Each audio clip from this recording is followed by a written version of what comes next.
Yo, en principio, primero de todo, agradecer a la organización del Foro de Transparencia e Innovación Democrática la invitación. La verdad es que hace falta más foros como estos, más espacios, sean en jornadas, en debates, en sesiones, con una mezcla de profesionales increíble, porque es el momento de pararse a pensar qué está pasando con todo esto de los datos, ¿no? Ana ha hecho una muy buena autocrítica desde el punto de vista de la profesión, de los periodistas, y nosotros los periodistas pues también nos tenemos ahí que reflexionar cómo estamos trabajando con los datos.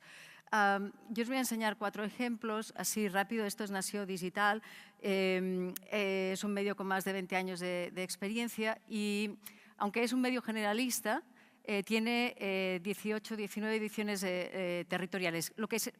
Lo quiero explicar porque, además del periodismo más generalizado, se hace periodismo local.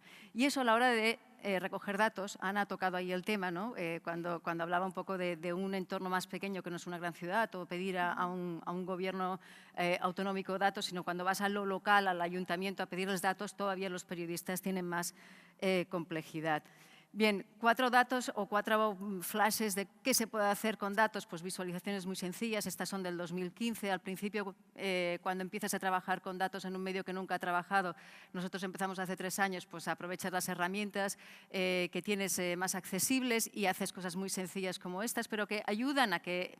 Esto fue una prueba muy buena, muy interesante, porque hace 3 años empezábamos a decir a los lectores: oye, vamos a complementar lo que son las noticias con estos gráficos que vamos a hacer lo posible para que sean sencillos y claros. Ahora ya esto ha evolucionado y se hacen otras cosas. Después de ahí experimentas con otros formatos, siempre inspirados en medios de lo que se está haciendo aquí en España, pero también internacionales, y a partir de ahí empiezas con tu equipo a decir, bueno, pues puedo, los mapas electorales estos son súper conocidos, pero también puedes hacer un news game, es decir, a partir de un juego de preguntas, respuestas, hay datos detrás que has ido cogiendo para hacer este juego con el lector, o interactivos en campaña, etcétera.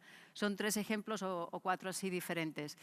Y se puede hacer, para mí, lo más interesante, que es abrir datos, abrir datasets, pedir información, hacer solicitudes de información pública, pedirla, conseguirla, que eso es… Ya aquí Antonio, que se dedica más en profundidad y tiene muchas experiencias, ya os dará más detalles, pero un poco Ana también lo explicaba.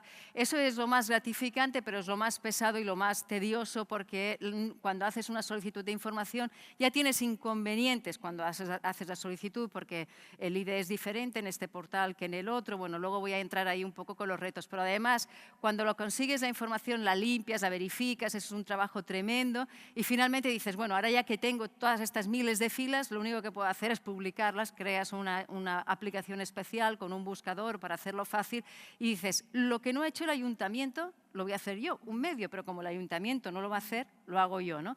Entonces, bueno, en este caso es también de hace unos años, son las externalizaciones, los contratos externalizados del Ayuntamiento de Barcelona. Fue una solicitud que nos llevó muchísimo tiempo y, bueno, como tantos otros ejemplos, finalmente acabas decidiendo, pues mira, yo lo publico, avisas al Ayuntamiento, oye, no lo vais a poner vosotros, lo voy a poner yo, y lo haces. Ana ha comentado una cosa muy interesante sobre los errores, y a mí me ha recordado un ejemplo que tuvimos ahí en Cataluña. Y es que el Parlament de Cataluña hizo públicas, de las primeras veces creo que hizo públicas, las declaraciones de renta de los diputados. Y entonces, hago este ejemplo que no lo tenía anotado, pero en relación a lo que ha comentado, por la doble autocrítica, ¿no? Hubo un error con la declaración de renta de uno de los diputados, que era Lluís Llach, y hubo un error y le pusieron un patrimonio exageradísimo, no sé cuántos millones de euros en una cuenta, no sé cuántas propiedades.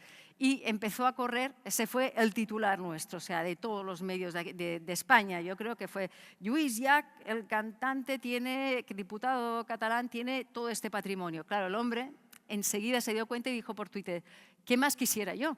Pero bueno, vosotros mismos, ahí hubo 2 errores. Yo estuve persiguiendo a alguien del Parlament de Cataluña que me diera, que me pusiera en contacto con la persona de la administración que había metido ese dataset para verificar precisamente. Yo tenía unas dudas de concepto, y quería verificar eso y qué significaba exactamente antes de escribir la noticia. Y no hubo manera, después de 25 llamadas, no hubo manera que me dijeran quién había metido ese dataset, porque yo tenía esa duda y quería contrastarla. pero luego hubo el error de todos los periodistas. O sea, alguien iba a llamar a Lluís Llach para decirle si era verdad cuando estaba en la página del Parlament de Cataluña. Bueno, pues esa es una de las cosas. Google lo tiene guardado y archivado para siempre, que Lluís Llach tenía ese patrimonio, y también tiene archivada cómo se desmintió después, ¿vale? Entonces, cuando yo volví a llamar a comunicación del Parlamento y dije, oye, ¿pero qué ha pasado? Claro, no me supieron, me dijeron, bueno, todo el mundo tiene errores. Cierto, todo el mundo tiene errores, pero una de las cosas que se podría hacer, y no sé si es mucho pedir en las administraciones, es como un archivo de los metadatos, ¿no? ¿En qué momento se puso ese archivo? ¿En qué fecha? ¿Quién lo tocó? Hay un proyecto en Estados Unidos, creo que es en la ciudad de Seattle, que precisamente tiene un diccionario de metadatos de las administraciones públicas, donde cualquier persona puede consultar y seguir el rastro, ¿no? Bien.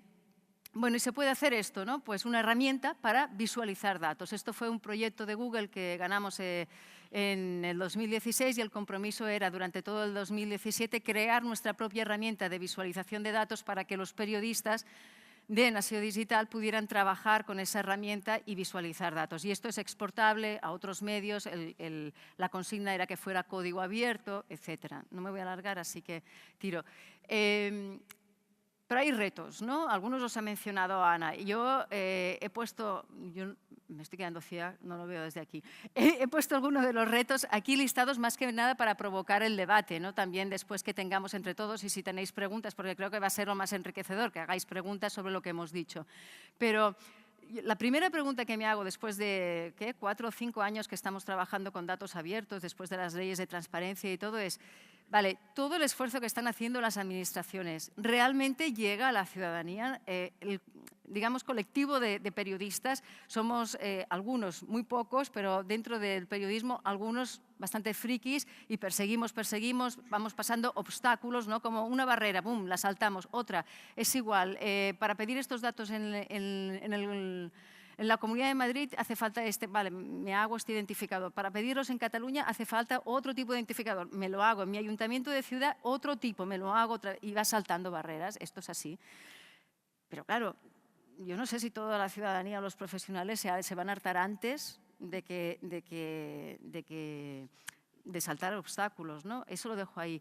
Luego, y también ponía si hay un seguimiento de las aplicaciones que se hacen con estos datos abiertos que están en los portales, ¿no? A mí me consta que la Comunidad de Aragón y el Ayuntamiento de Zaragoza también son una de las comunidades o de las instituciones públicas que se han volcado mucho en todo esto de la transparencia, los datos, igual que Cataluña también es un ejemplo, Madrid también hace muchos años, pero hay mucho trabajo todavía por hacer, ¿no?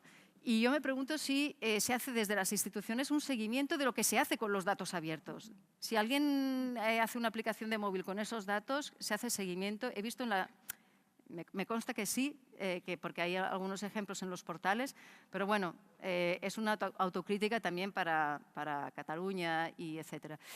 Pongo lo de el manifiesto Open Data porque hay una comunidad de Open Data, que se reúne una vez al año, que año tras año reivindica lo mismo, que parte ya lo ha dicho Ana, ¿no? Pues los formatos reutilizables, etcétera. Y todavía está ese manifiesto ahí colgando porque parte no se ha cumplido, ¿no? Bueno, también decía, los problemas con las peticiones de información pública.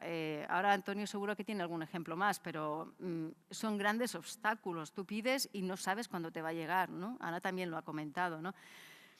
Para mí hay un descontrol de la publicación de datos abiertos. ¿Qué quiero decir? El portal de datos abiertos del Gobierno catalán funciona de una forma. El de la ciudad de Barcelona funciona de otra forma, está organizado de otra forma. El del Gobierno de Madrid funciona de otra forma. El de Aragón funciona de otra forma. A lo mejor estoy pidiendo mucho, pero desde el punto de vista de un ciudadano, si yo aprendo intuitivamente a manejarme con un portal, ¿podría manejarme igual con todos los portales que haya? Lo dejo ahí, ¿no? Lo mismo con la publicación de los datos abiertos, las clasificaciones de cómo se están ordenados y tal, todavía falta.